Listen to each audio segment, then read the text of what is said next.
welcome back to the Tea and a Butty podcast. I'm Dominic. And I'm Erica.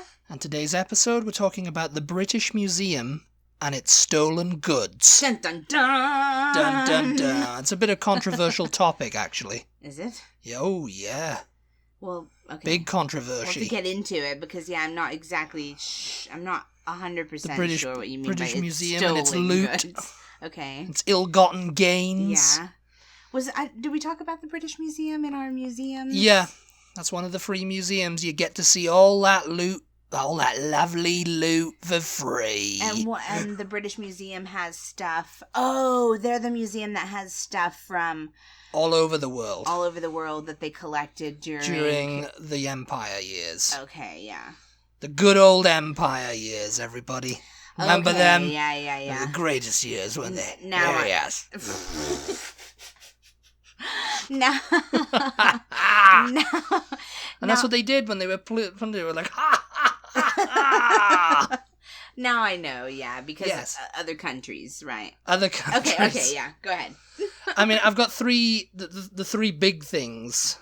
I've got them up in here. And the first one is the Elgin marbles, which are the Parthenon marbles from Greece, from ancient Greece. Marbles, what do you mean? I mean, they're just like marble... What they are, there's like a collection of marbles, classical like Greek marble sculptures. Okay. Made under the supervision of the architect and sculptor Phidias. It's not like little marbles that you play. No. It's not a little marble collection. You go into this room and there's just a little glass. Anymore. There's just a little glass case with these little marbles in. You're like, these are the controversial marbles. These are the Elgin marbles that Greece wants back. See, Greece wants these back. And, they've argued for it, and I think UNESCO have offered to mediate and all that kind of stuff, in getting the the Parthenon marbles back. Yeah. Parthenon. Yeah, I mean... They're a series of collection of classical Greek marble sculptures made under the supervision of the architect and sculptor Phidias and his assistants. They were originally part of the Temple of the Parthenon and other buildings on the Acropolis of Athens. So this is ancient Greece stuff, Yeah. The collection is now on display in the British Museum in the purpose-built Duveen Gallery. Oh, God. Do you have a bit about the controversy, or...? Well, what happened was, from 1801 to 1812, Thomas Bruce VII, Earl of Elgin, well, agents of his, removed about half of the surviving sculptures of the Parthenon. Yeah. As well as sculptures from the Propylaea and Erechtheum, I think I'm pronouncing that right, and had them transported by sea to Britain. Elgin argued as his authority for this that he had obtained an official decree, which was a firman from the Sublime Porte, the central government of the Ottoman Empire, which Greece was a part of back then. Yeah. Which, as ruler of Greece, was at that time the legal owner of the sculptures. Unfortunately, that decree and, permit has never been found. So the veracity of that is like, yeah, you're lying. Right. So he went over there and he said, oh, I had permission. I had permission to do this, yes, he said. But there's apparently a bunch of other documents from the time. Because was Greece ever part of the British Empire? No. It was part of the Ottoman Empire. Yeah, so what? I mean... It was, They literally just stole them. They were rescuing them from... That's what they say. They were rescuing it from war. From war. Yeah, they were like, "Oh, I've got to preserve this ancient stuff, so we're taking it." That's what they think. But at the time, I mean, the thing is, okay, go ahead. Lord Byron, yeah, accused him of going there and looting it. Oh yeah, yeah, and a couple of other people came out and said, "Yeah, you know what? You've just gone in there and you've stolen all this crap." Yeah, and you've said it, oh, I was rescuing it because the Turkish people might destroy it when they're trying to, the Ottomans and the Turks and their wars. Oh, it's ancient history, got to preserve it and stuff, Yeah. And it's like, I was like, yeah, but no. you literally took most of it back to the Britain just to put it on display, Yeah. But the thing is, I mean, I can see that stuff does get destroyed. It does, yeah. And I mean, a lot of it has been destroyed. Where was it? Sort of recently. Oh gosh. I remember seeing pictures online. I say recently. Now this is within the last 10 years. Anything within the last 10 years is recent to me. Well, yeah. I mean, it is. Somewhere where there's in the Middle East, I'm assuming, because it's somewhere where there's current war, something going on. War. I remember online there were these pictures going around of all these places that were getting destroyed by crossfire and pictures, collateral damage. Pictures of the place before and then after. Yeah. And it was just rubble, and it was like beautiful, like palatial looking places with gorgeous colors and paints and just detailing and everything. Oh God, I wish I could remember. If anybody can remember what I'm talking about, it circulated online. It was like a series. Syria, somewhere like that.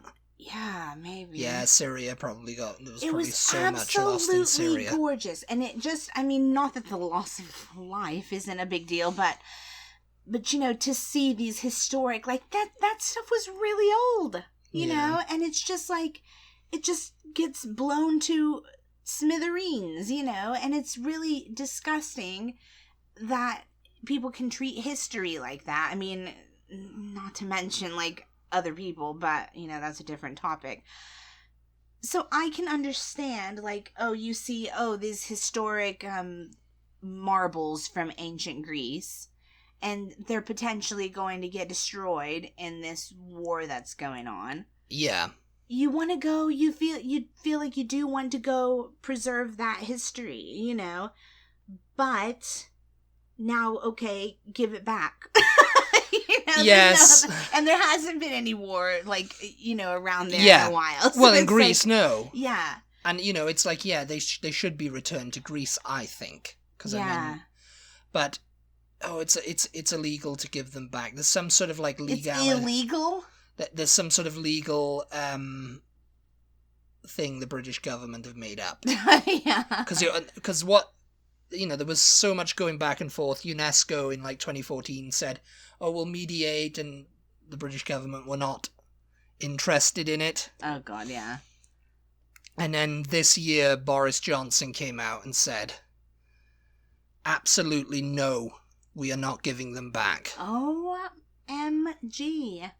He said, the UK government has a firm, long-standing position on the sculptures, which is that they were legally acquired by Lord Elgin under the appropriate laws of the time and have been legally owned by the British Museum's trustees since their acquisition. And then UNESCO came out and said, well, you should review your position on that and return them to Greece. I think so. I mean, don't you? I mean, you're British.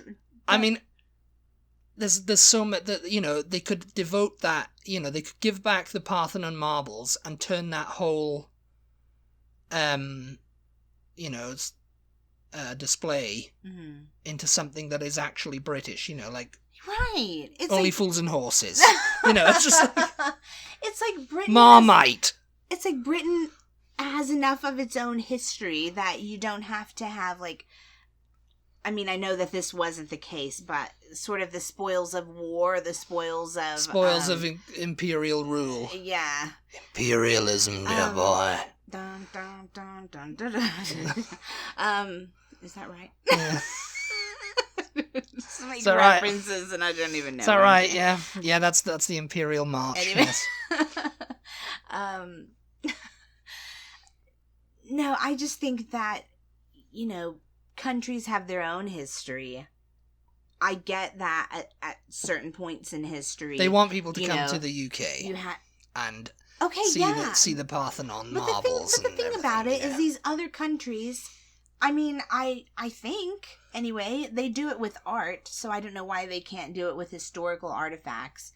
Do, like, traveling exhibitions every so often, where, you know, it goes to, you know, certain well, the marbles, it's going to be, that's going to be an undertaking. Well, I mean, I have no idea how big they are or anything. They're quite big, yeah. But, just, something else then.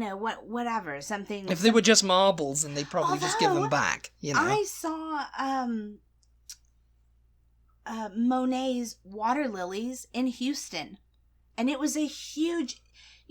Have you ever seen them in person? Yeah. They're huge. They're huge. Yeah. And that's, they've shipped those over to Texas and, they've stayed in they Houston could do it, but they just don't want to. Yeah, they could do it. Don't want to do it. Don't want to bother with it, mate. It's like, that's part of It's like the driving, it's just like, oof, it's too long, and then you can have something cool from different countries, every other month or whatever for a month-long period of time, and it's just like it's like an exchange program. Then you send something from Britain that people who don't ever travel to Britain can maybe go and look at for a month, and then they a jar of Marmite, and then you just trade them. It's like it's not your history. No. I mean, you can argue it's world history. It's all of our history, especially going back that far. But at the end of the day, give them back to Greece. They want to be repatriated, Give them back repatriated, to Greece.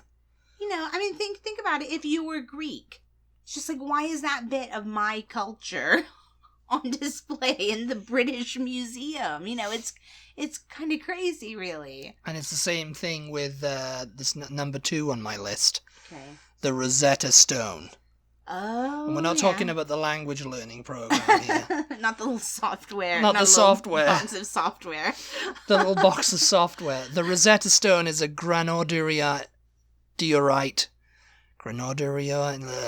Stella. Granodiorite Stella. I don't know what that's what it's a big stone. Basically, it's a big stone. And it's inscribed with 3 versions of a decree issued in Memphis, Egypt in 196 BC during the Ptolemaic dynasty on behalf of King Ptolemy V Epiphanes. Epiphanes. Sorry, yes. I'm reading this and it's quite slight and it's down there. And I'm just like, okay. The top middle texts are in ancient Egyptian using hieroglyphic and demotic scripts, respectively, while the bottom is in ancient Greek. Is that how you say it? What? Hieroglyphic? Hieroglyphic? Hieroglyphic. British people say hieroglyphic? I say hieroglyphic. So they better get on board with it. The decree has only minor differences between the 3 versions, making the Rosetta Stone key to deciphering the Egyptian scripts. Now, that's like a piece of history. I mean, I would think that I'm surprised that's not number 1. Did you number these? I numbered them, but it's just like, not that's really... That's the number 1, surely. The Rosetta Stone. Yeah. Egypt have called for this back. I mean...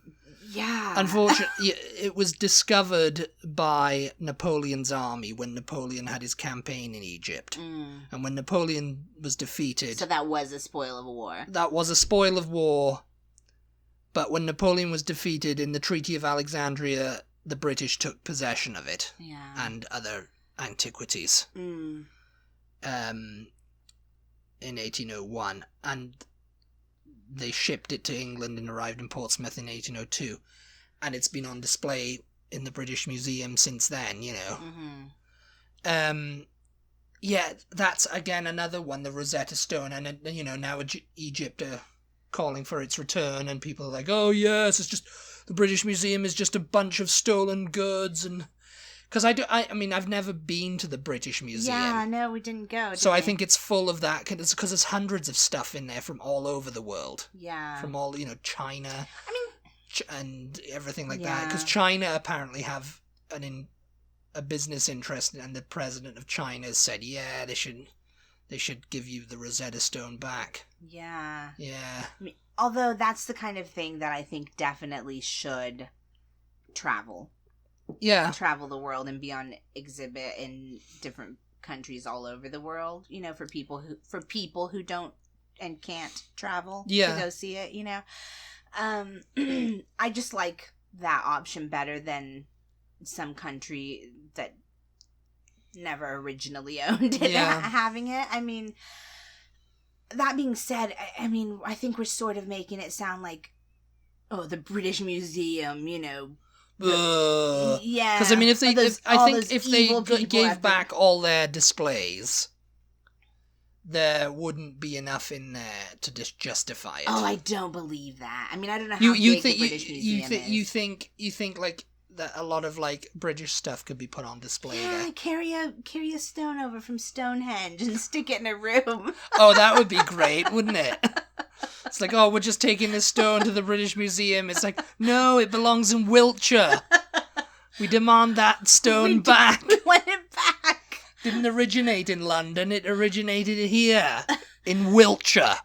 No, but there's all sorts of like cavemen and you know different things. Yeah, cavemen want stuff back as well. Things that they've found in Britain, different places. You know, bones of dinosaurs and whatever. And I mean, I know that kind of stuff is, I guess, more like natural history museum type stuff. But that being said, to get back to my point, I think we're making it sort of sound like everyone at the British Museum is like villains. You know, like they're bad guys. It's the British. It's actually the British government. This kind of thing goes on in every country, though. I imagine. Yeah, no. That I think there's parts of the Parthenon over here in some museums in New York. We can probably do an episode on. Oh no, that's another thing. On British stuff that's on display elsewhere in the world. There's probably stuff that Britain wants back. That's on that other countries own. Surely there. I mean, you're making a face like. Nah, I mean, I don't know. I mean, what could there be? Well, I don't know. You know, we'd have to look like it up, over here. But oh yeah, Britain wants that piece of the White Cliffs of Dover back that some U.S. soldier freaking chipped off and Well, I think. And took home when the war was over. I think that you could possibly. Maybe say, I mean, you mentioned that it was the government that does it. Okay, so... Well, it was the government, but it's the British Museum, it's like the trustee. They're the trustees of it, so they get the blame. I'm sure that there are situations, or have been situations in history where whatever government is in power in that point in history might have done some questionable dealings in order to get... articles from wherever brought to their country for tourism, for whatever, just for like, look what prestige. We have, you know, so probably we have stuff that doesn't belong to us. Probably other countries do too. Yeah, you know, I doubt that it's only Britain that's. Oh yeah, no. That's got this stuff, you know. Yeah, like the number 3, the Benin bronzes, which the Benin bronzes are a group of more than 1,000 metal plaques and sculptures that decorated the royal palace of the Kingdom of Benin in what is now Nigeria. Okay, I mean 1,000 is taking the piss, isn't it? It's just like you could send them back 500. Most of the plaques and other objects were looted by British forces during the Benin expedition of 1897 as imperial control was being consolidated in southern Nigeria. 200 pieces were taken to the British Museum in London. While the rest found their way to other European museums, a large number are held by the British Museum with other notable collections in Germany and the United States. Well, see, there you go. So there you go. Germany's got some and the US has got some of the Benin bronzes. Yeah. But the bulk of it's in the British Museum. Oh, I thought, no, you said 1,000. I was like, okay, they have 1,000 of these things. But more than 200 of the stuff of that is in and so Nigeria's wanting it back. Yeah. Now. I mean, I get it. It's their stuff, you know? Just want my stuff, mate. It's like, well, okay, think about it like this. Like, somebody, you know, you've done your genealogy, right? And you found out that you're related to, you know, whoever. Your great-great-great-great-great-great-grandfather is, you know, whoever. Somebody who did something awesome and there survives some artifact that is, you know, that went along with this awesome thing that he did out there. Yeah. And you somehow are the only descendant of him, right? But yet you don't have that artifact. Somebody in freaking, you know, halfway around the world that has absolutely nothing to do with your great-great-great-great-grandfather has it. you're like, give that to me. Yeah. That's my great I want that. grandfather. Thank you. Right? I Hello. know it makes sense. I can just imagine you in the British Museum. Oh no, they'd have to fight me. If it was my stuff, I want it back. Give me my stuff. Give me my stuff. Give me my stuff. Can I have my stuff, please? It's behind a glass case. So come on, open this case and give it back to me, please. I mean, think about like some of these, like, you know, I wish you had more on this list actually, because, you know, I'm kind of like building this up in my head now to get really pissed off at them, because I have a feeling that they probably have stuff that belongs to like less fortunate countries that they have. Oh yeah, you know, colonized. Well, Nigeria. Yeah, and it's like, how much stuff do they have? Because probably a lot of their stuff was taken over time. In the back, it's all in the back. And it's like... The back is this magical place. You know when people go to a supermarket and they go, oh, you don't have any of stuff from Nigeria? It's like, oh yeah, could you look in the back? And it's like, yeah, the back. Yes. Do you really want to go in the back? Do you want to see what's in the back of this museum? Yeah, but... It's just like, give them their stuff back. I mean... Yeah, I can understand it from a point of view. It's like, oh, no, we've got to have it here so we can lord it up. That's what a lot of the curators are probably like. We've got this, and if we give it back, then no one will come to this museum, and we'll lose our jobs. And, you know, and it's just like, we'll lose a lot of tourism over this. And it's like, yeah... No one will come to the British Museum because they don't have the Parthenon marbles or the Benin bronzes or the Rosetta Stone, you know, because we've given it all back now. But it's like Giving stuff back, though, is like admitting wrongdoing. That the British government have to apologise and give stuff back. I mean, I can also see, like, okay, if you've acquired that item... It was legal at the time, I tell you. Well, no, you've acquired it. Like long we legally enough, looted that. long enough ago that it now is a part of your history. You know what I mean? Well, that's it. That's the thing, though, you know. It's like the Elgin marbles, Rosetta Stone and the Benin bronzes. They've been in the British Museum now for 200 years. Yeah. Or more. It's coming up to more, I guess. And it's like... Why give them back now? What you know? Can you be trusted with them? You know, we've had them for 200 years. We give the Parthenon marbles back to Greece, and it's like, what do you think's going to happen? Yeah, people are going to come to Greece to see them. Yeah, sure, but it's like, what if you suddenly, you know, there's a, you know, because the thing is, Britain is still having this idea that they're this only civilized country in the world. Yeah. Oh, gee. Do they have that idea? And it's a case of like, if we give your stuff back, can you be trusted with it? Yeah. It's that kind of thing. Yeah. Can you be trusted with? Oh, it's Greece. Oh, the economy's failing. You've got no money. Yeah. It's like people are going to riot and they're going to destroy this stuff, and then or you're not going to have sufficient security, and it's going to end up missing. You're not going to be able to. Yeah, and people are going to vandals and stuff. Yeah, and people thieves, and then you'll be like, oh, I don't know where it went. But how sad is that to be a Greek person and to go visit your own stuff in another country? Do you know what? It's 20 euros on a flight from Athens to London. You can go. Oh no, not now. Not because of Brexit. Probably not because of Brexit. But yeah, no. I mean, there's a lot of this kind of thing. There's a lot more I could have put on this list. I just put these 3 big ones on there because those are like the big talking points that people always mention. The Parthenon marbles are the worst one. I'd like to Greece see... is the only... Yeah. I'd like to see some statistics on, like, the general population. Like, how do they feel? Does the general population of Greece or of Egypt or of Nigeria want this stuff back? You know, because it's the culture secretaries. Or is it just the governments of these countries? It's mostly the governments, I think. It's like, if it's just the governments, then, I don't know. I mean, I guess you could argue a case for or against. But if they did,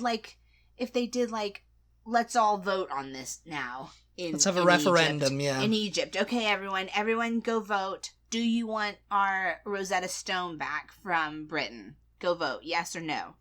Yes or no? And everybody checks yes. Checks yes, then yeah, I then mean... give it back to them, you know? Yeah, I mean... It's their history. At some point, I think they will be given back. Yeah. It will be, given back, and... I don't know, I'm curious, like, now I want to sort of look up and maybe if there's... Maybe do some more research on this. Yeah, well, maybe if there's enough to talk about... Maybe we do another podcast on it, or maybe we don't. But I'm just curious, like, what sort of American history is floating around in these other countries? I mean, did you come across anything that Britain has of America's? I can't imagine. America, I think, would throw too big of a fit. If it was something, and probably it's the yeah. same thing of Britain. I was talking about, surely there's British stuff in other countries, but maybe not, because Britain would probably demand it back. Yeah, I mean, I don't know. Yeah, the sheer hubris of them doing that. Considering, there's something from, Britain up in Scandinavia somewhere. Maybe that the Vikings brought back. And, this is a part of British history, but no. Or, something from, like, the Revolutionary War over here that was British. Yeah. That was carried over by, one of the generals or whatever. And America has it. And America has it in the Metropolitan Museum in New York City, and he's not giving it back, yeah. Mm-hmm. I mean, there may be a case, I didn't see anything of that. Yeah, let us know if anybody's familiar with this topic. It's probably more military history and stuff, though, Yeah. Because, I mean, that kind of stuff is like, that's on display. I mean, there you go. There's bits of the Titanic floating around the world. There's one, I think it's in Missouri, or it's somewhere like that. There's like a Titanic museum in like Vegas. Yeah. There's a Titanic museum in Missouri. I don't know if there's any like real pieces of the Titanic in Las Vegas, though. I don't know. Yeah, I don't know, because I mean, the salvage operations, they pulled up a bunch of stuff. Yeah. But I mean, that's sort of a different thing, I think. Whoever made the stuff that was on the Titanic could go, yeah, we want that back, actually. Yeah. To put in our museum here. Yeah. Well, Titanic museums in Liverpool. But there was people from all around the world aboard the Titanic, So it's like, it kind of makes sense for there to be bits of stuff from the Titanic everywhere.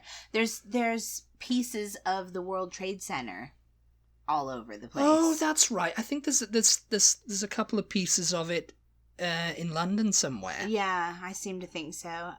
They're everywhere. They're in like small towns in the United States.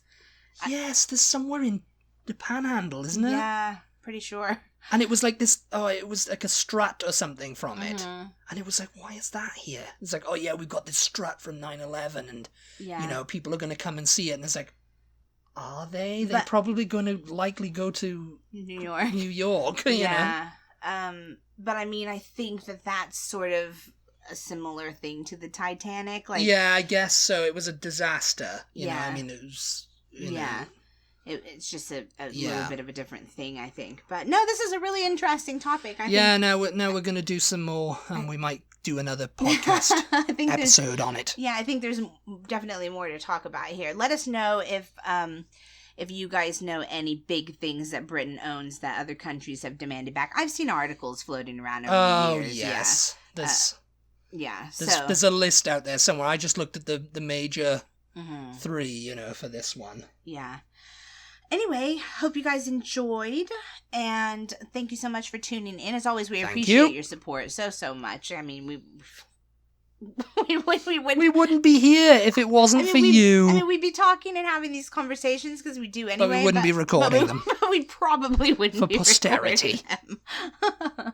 So thanks for tuning in. We appreciate you. Be sure to check us out on social media. Give us a follow if you haven't already. We are at TButty, TEABUTTY, on Twitter, Instagram, and Facebook. And we'll talk to you next time. Goodbye, everybody. Bye. Bye-bye.